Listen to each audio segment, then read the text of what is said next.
Hello, welcome back. It is 2 days after Christmas, so I hope everyone watching had a Merry Christmas. I don't know if you can hear, but there's stuff going on in the background. Anyways, so this book is about my anticipated reads for this year, and um, like it was in the past, this is more so books that I plan on reading this year that I'm most looking forward to, not necessarily new releases, although there is a little bit of anticipated new releases. So yeah, there's that. And for this one, I kind of there's a few like just general ones, but then there was a few I tried to make a few categories of things for this year. So yeah. And one other thing, I decided that I wouldn't be joining the Goodreads reading challenge this year, and the intention for that a while ago was so that I could focus more on quality over quantity, although I'm not sure if this is a good year for that because there's still a lot of books I want to read. But yeah, but I still won't join the challenge. So let's get into it. Alright, so first off, we're going to talk about an actual anticipated release, and that would be In the Fire of It All by Nicole Feller. So I talked about the first book, Feels Like Fire, in my best books video. Yeah, I did not expect to really like that one. And so I'm looking forward to this one because it seems like we're going to get more of what I wanted from the first book, which was Casey and Lennon actually together. So yeah, I think yeah. So I don't think I'm gonna get to this book this year, but I do plan on reading Nicole Feller's backlist this year, which is it's not that much of a backlist. It's only 2 books, but looking forward to that. And yeah, nothing else more to say on that. All right. So next up, we're gonna start on the books I'm looking forward to reading, and so yeah, this first category is just kind of general books I'm looking forward to. There's nothing that really ties these books together. So yeah, we'll just get into it. The first book I'm looking forward to reading is The Bright Unknown by Elizabeth Byler Yutes. So yeah, obviously I loved The Solace of Water, which I talked about again in my best books video. So, and not only is it this book by the same author, but also this book was a Christie Award nominee, or I think finalist is the exact word. I'm not sure much about how that system works. So yeah, there's that. Although I'm not, this feels weird to be talking about why I'm not sure how I like some of these books this year, but I'm gonna do it anyways. So I'm a little not sure if I'll like this book as much, for one, because I feel like Solace of Water was more special just because it got me out of the I need to be drawn in to really like it phase. And also, from my understanding, the plot of this book sounds very different than the Solace of Water. I mean, obviously, it's a good thing that they're different because if the author was just writing a similar story every time, it'd get a little boring.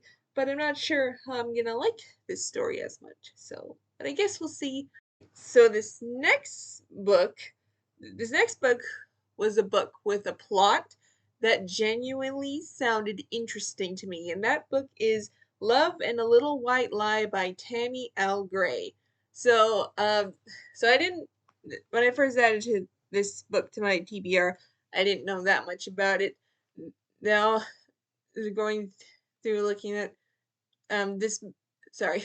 What I'm trying to say is, since adding this book to my TBR, this book has come up among people who read Christian fiction, so it's not as obscure as I would prefer for this channel, but I'm still looking forward to this one. So the reason why I added it is because I wanted to see, after really liking All That Really Matters, I wanted to see what other books people liked from this one. And so yeah, and like I said, so I guess I'll talk about the plot that I thought genuinely sounded interesting. So from my understanding, this book is about a woman who gets this job at a church, but the thing is that she's not actually a Christian, but she still somehow gets this job at the church. So she starts working at this church and she meets this guy who's on the worship team, and I guess a romance happens, but then course, I guess they eventually find out that she's not a Christian or whatever, but then maybe she actually becomes a Christian. I don't really know. So yeah, I don't know why that sounded very interesting to me. Although one thing again, the one thing I'm a little concerned about is I saw a quote from this book and I can't even remember now what the quote said, but it was seemed to be because I thought when we're going to the this probably has good faith content, but then I saw a quote from this book, the lady yeah, that I got a taste of the faith content and I was like, this doesn't sound the most theologically solid. So I guess we'll see. Hopefully the book's still interesting enough for me to like it. So all right. Next up we got a biblical fiction book. So biblical fiction is not usually a genre that I seek out, but I have read a few biblical fiction here and there and I have somewhat enjoyed it. So the book that I'm looking forward to is The Sisters of Corinth by Angela Hunt. I have read one other book by this author that was I think Esther, A Royal Beauty, which obviously is about Esther. And from that one, I think I found some parts interesting, but overall it was if I thought it was a little long maybe, but then again at the time I was used to reading Melanie Carlson books. So yeah, there's that. And so this book is actually the second book in a series, but from what I've heard from people who have read this series, you can read at least the first two books in this series out of order, which which is good because this one sounds more interesting to me than the other books, from my understanding, following women who are a part of the Corinthian church, which I'm very interested to see how this goes down because I remember Paul had some things to say to the Corinthian church. So I'm interested to read a book that has that setting. So yeah. All right.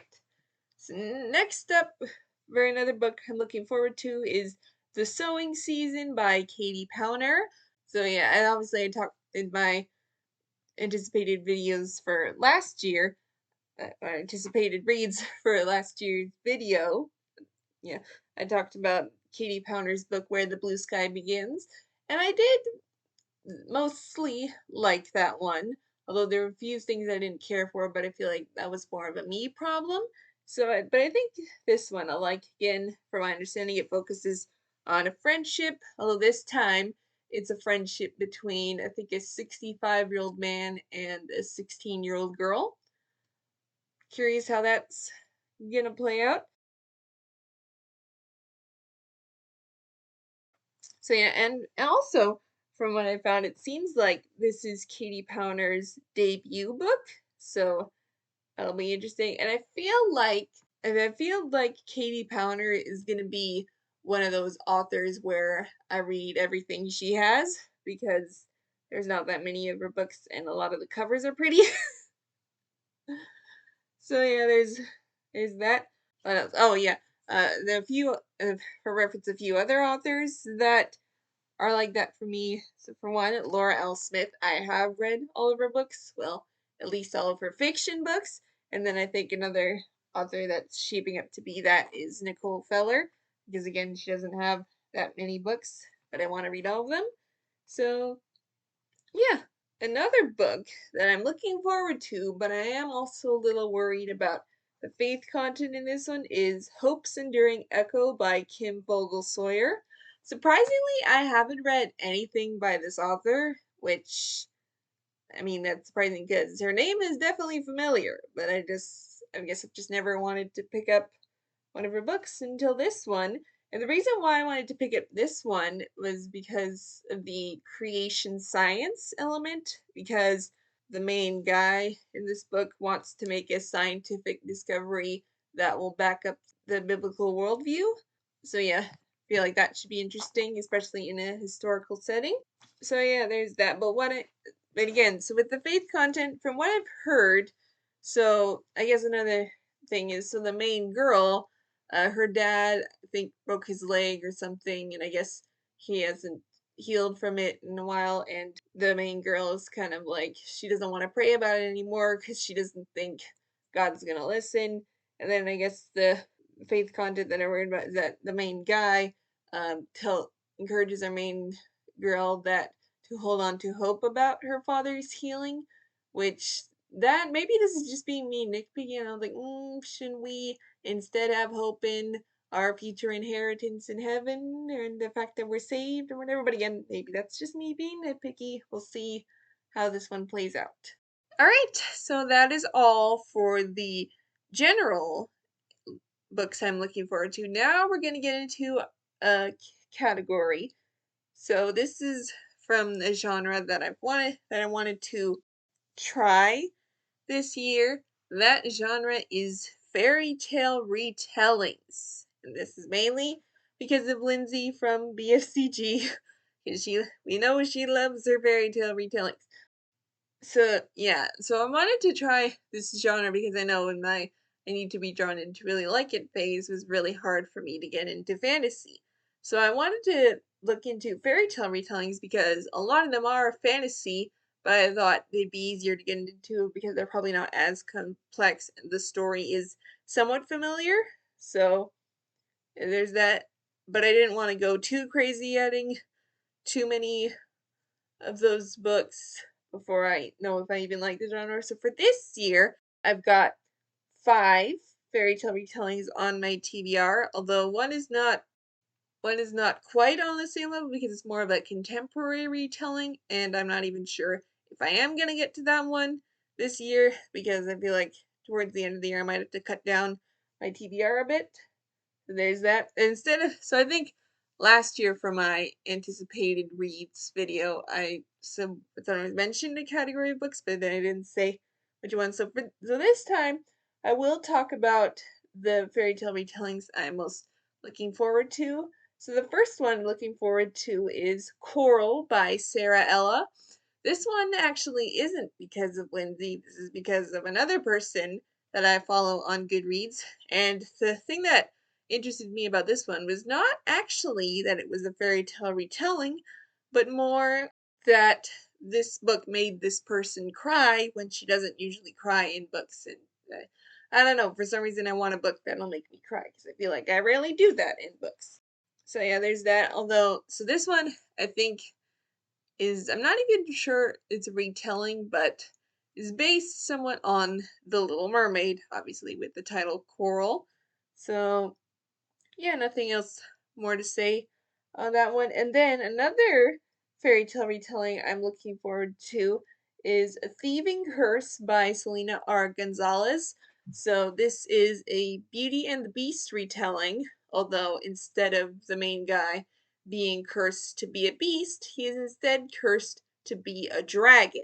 So I'm not sure what differences that'll make to the story, but I've heard good things about this one. And also, um, this is gonna be weird. I like the cover of this one. I don't know, something about that purple is, yeah, I don't know what else to say. Alright, so the next category of books I'm looking forward to is again another genre, and that is Christian Contemporary YA. So I said in my best books video that maybe this year I would I would see if Christian contemporary YA can actually be really good because last year I found out contemporary YA can be pretty good. So I guess we'll see about Christian. So my main my main knowledge of Christian contemporary YA is Melody Carlson books, which they're fun, but they're not that good. Although I don't know if I think that because I know that they're not that good, or just because I've seen all these people saying that these books aren't that good. But even like ignoring that, like they're still not that great for me. Like at best, it's a solid 3-star. So yeah, that's with Melody. But what really got me into Christian contemporary YA was Laura L. Smith. So yeah, I really liked her YA series. I think Paul's Reflections it's called, although I don't think that's necessarily the best title for that series. So yeah, but those books were pretty good. Um, so I've got for this list some Christian contemporary YA from authors that I haven't really read yet, and yeah, I guess we'll see if they're that good. So I guess I might as well talk about the first one right away. So the first one I've got for this is Real Not Perfect by Stephanie Coleman. So it's interesting about this one is, so I think the series, or at least part of this series, because it's a bit of a long series, was also in my school library. So I wanted to pick it up because of that. But I also found that this is apparently a multi-authored series, which I'm curious to read it because I'm wondering how that works.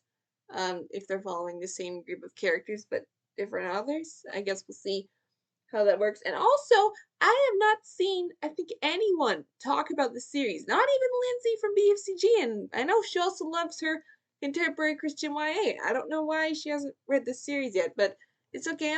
I'm fine starting it before she does. So yeah, we'll see. Alright, these next two books I'm going to talk about together. Just because it's not that I'm not looking forward to these, it's just I'm less confident that they'll be quality that'll end up in the top, but I guess we'll see. So those books are First Date by Krista McGee and, oh, I've got this backwards, Sketchy Behavior by Erin Mangum. So yeah, I mean, obviously I wanted I wanted to get a physical copy of Sketchy Behavior. So it's not that, like, I've heard good things about these books, but I haven't heard anything about the quality of writing. So yeah, I guess we'll see. So yeah, I don't know what else to say about these. Alright, and this next book I'm pretty sure will be good because from my understanding, it sounds more hard-hitting than normal Christian contemporary YA. So that book is My Refuge by Ashley Al Salibi, and I'm not sure if that's how her name is pronounced. So yeah, so this book is about four girls who are going through very different things, though it's somewhat set in modern times because one of the girls, her story takes place during the pandemic. So yeah, there's that and that. And so the storyline I'm most looking forward to for this one is I guess the most contemporary setting of the ones, and that is May, because for one, she's Canadian. So there's that. And then again, like I said, her story takes place during the 2020 pandemic.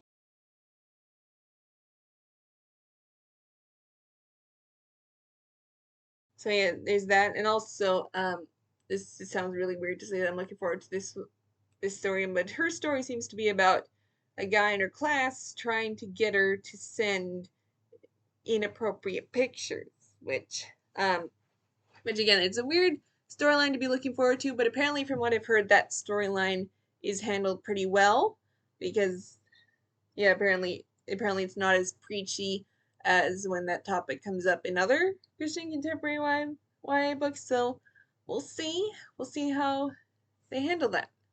Right, and the last book of this video, and the last book for this category is The Miracle Girls by Anne Dayton. So, so yeah, again, I haven't seen much of this series, and it's advertised as people who love Melody Carlson books. So I guess we'll see. But one thing I have heard, and I can't remember much of what the story of this one is about, but apparently, from what I've heard, this one has more realistic dialogue than Melody Carlson, which, I mean, the dialogue hasn't been something I've had major complaints about, I guess, except for a few lines here and there. So I guess we'll see how this one goes. Yeah, I don't know what else to say about this one. So, alright, that is it for this video. Hope you enjoyed it, and you can comment down below which books you're most looking forward to reading this year. So, yeah, that is all. Goodbye.